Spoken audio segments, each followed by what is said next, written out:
It is not a secret that I generally do not like very romantic films, even well-made ones. I just don't relate much to the romantic experience and really don't understand romance purely for romance's sake. That is completely on me, as I understand that romance is a pretty important aspect of the human experience. It just isn't really my thing. As with any rule though, I have my exceptions of couples and pop culture that I love, and even some romance movies that I truly do love and enjoy. And one of these films is Love, Simon. I love the movie for its themes about accepting yourself, being honest with the world about who you are, the fear of putting yourself out there and dealing with the backlash and hate that comes with it, and the romance aspect works very well with these concepts. Love, Simon isn't a basic lovey-dovey romance. It has other things going on for it that I found easy to relate to. So when I heard that there was a new teen romance coming out on Netflix and film Twitter was drawing a lot of comparisons to Love, Simon, my interest was piqued. And after seeing the film, I can confidently say that my interest was a bit disappointed.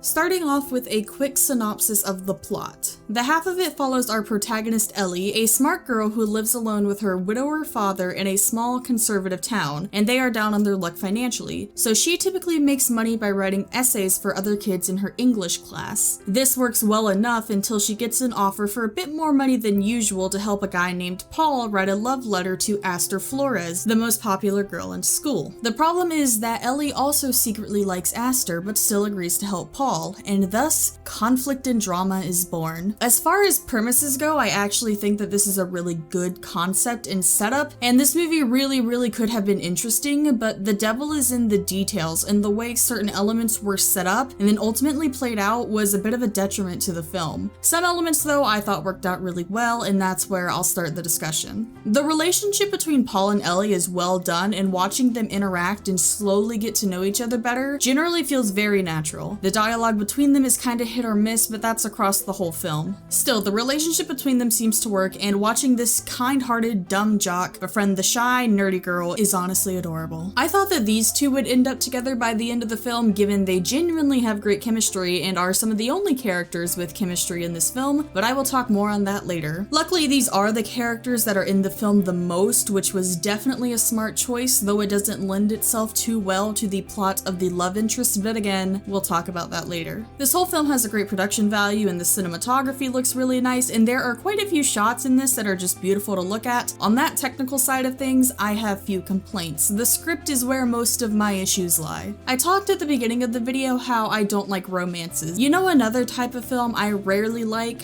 High school films. Why? Because way too often, either every character is a one-dimensional caricature of a human being, or every character is a one-dimensional caricature of a human being except for the protagonist, who is wise, well beyond their years, and just too mature for the high school world. Because high schoolers aren't actually people in the eyes of most Hollywood scriptwriters. The half of it, unfortunately, has both of these issues, with Ellie being the wiser teen and pretty much every other character being a trope. In this case, I think Alice Wu's age has a factor in this. She's 50 years old and seems to have a bit of a disconnect from modern teens, which isn't an excuse, just a potential explanation behind why the script seems to rely on these more tropey writing tactics. Paul is definitely the most realistic feeling character in the film. He's still a jock and enjoys teenager things, but he has a deeper side and heart to him. Ellie, while I would still consider her compelling enough and more complicated than most who fall into that group, she still falls firmly into that category of teenage characters that don't really feel like teenagers. Yes, she has to deal with the teenage things of school and writing papers and band practice, but she's just so much more mature and reads books on philosophy and all the greatest works of literature and studies art and history in her spare time. Her hobbies and behaviors don't make her seem like a teenager. And to clarify, I am aware that there are teens who are history buffs and they like philosophy and art history and all of that jazz. But Ellie talks about this stuff as if she's a college professor who has decades worth of reading and knowledge under her belt, not a younger person with an interest or even passion for these topics. There's a very important distinction to be made there. I hate this concept that a lot of media seems to have, that because a teenager is smart, they simply stop acting like a teenager or stop viewing things through a teenage lens. Booksmart handles these ideas much better. All of the characters initially seem like one-dimensional people, but that's part of the point, to show the perspective that they're seen as through the main character character's eyes, who learns throughout the film that everyone is a lot more complicated or even completely different than how they initially perceived them. It also helps that Booksmart was written and marketed as a comedy, so even though you have two main characters who seem similar to Ellie in the sheer amount of,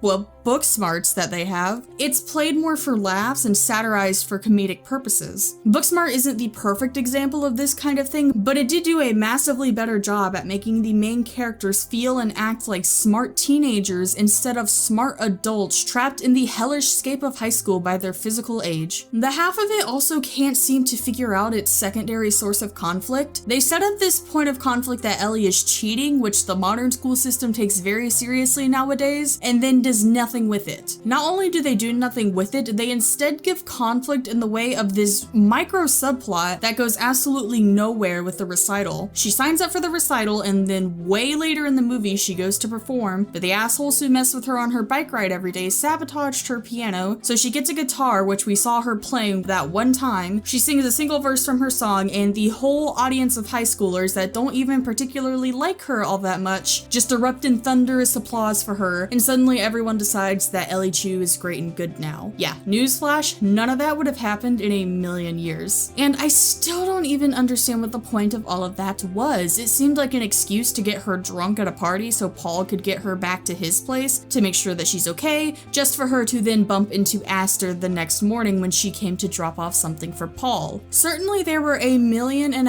other ways to make that happen. It's even stranger given that the concert seemed to have no significance to Ellie, nor did approval from her peers. The movie seems to be trying to tell me that this is a powerful moment for Ellie, but this is one of the most unearned moments I have ever seen in a movie. And as quickly as it is picked up, it is dropped and nothing happens. You could have cut that entire thing out and with only the most minor of reworking had the exact same movie. I also need to talk about how much I hate the teacher character that Ellie is close with. She's trying to encourage Ellie to apply for a more prestigious school, but Ellie is somewhat content to go to the local university for a full ride, which regardless of how smart you are, is an excellent decision for your finances, but all of that is fine enough. But then she knows that Ellie is writing essays for other students and is just fine with it. This is incredibly unrealistic, but not why I hate her. I hate her because after Ellie agrees to help Paul with writing the letters and getting to know Aster, it starts to take up more and more of her time, so she stops writing essays for the other students in class. And this teacher really has the audacity to pull Ellie into the classroom and practically ream her out for the other students failing their essays because Ellie stopped writing the essays for them. What kind of massive bitch and terrible teacher do you have to be to even consider doing something like that? Rather than just getting onto or trying to offer help to the students actually failing, you're going to get onto the girl for not cheating and essentially blame her for the other students failing? What kind of bullshit is that? I hate this woman. She's the scum of the earth.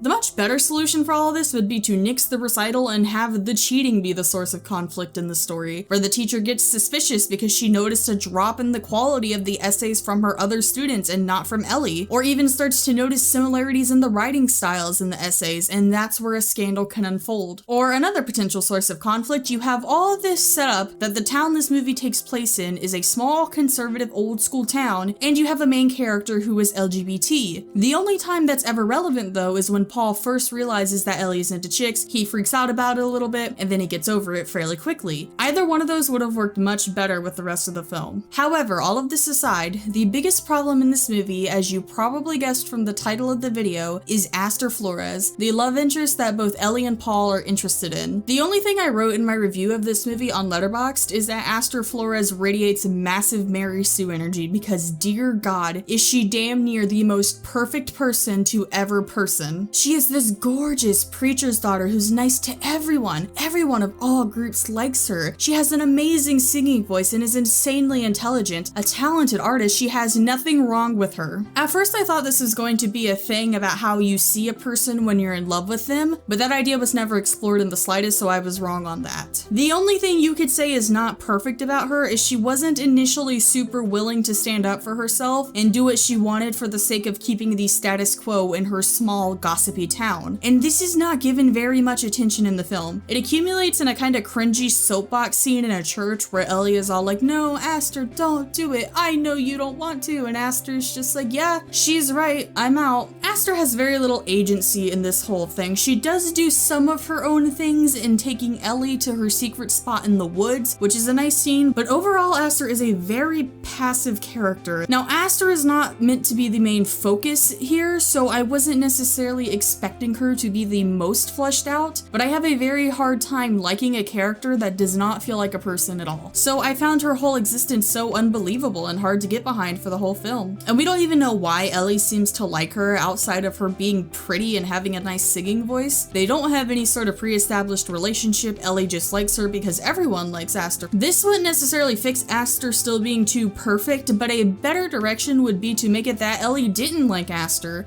and saw her as a cookie-cutter, one-dimensional high school clique girl. But then as she helps Paul write the letters, she realizes that Aster has got a lot more to her, and she falls in love with the Aster in the letters. Or another direction, and one that I would find very interesting, is you take this seemingly perfect person that both Paul and Ellie have a crush on, but slowly through the film they realize that she may be smart and pretty, but she's not quite all what Paul and Ellie thought of. I'm not saying make her terrible, but just give her something that makes them pause. And simultaneously through this process, Paul and Ellie realize that they have a lot more in common than they ever thought, and slowly grow more and more feelings for each other before realizing that they were perfect for each other all along, because they have way more chemistry with one another than Ellie or Aster or Paul and Aster. I understand that that direction would be less gay, though if Ellie were bi and ended up with a guy, she would not be any less bi or LGBT because of it. Though her sexuality is never explicitly stated, the implication seems to be that she is a lesbian or has a preference for girls. But still, you could just replace Aster Flores with a Gary Stu and Paul with a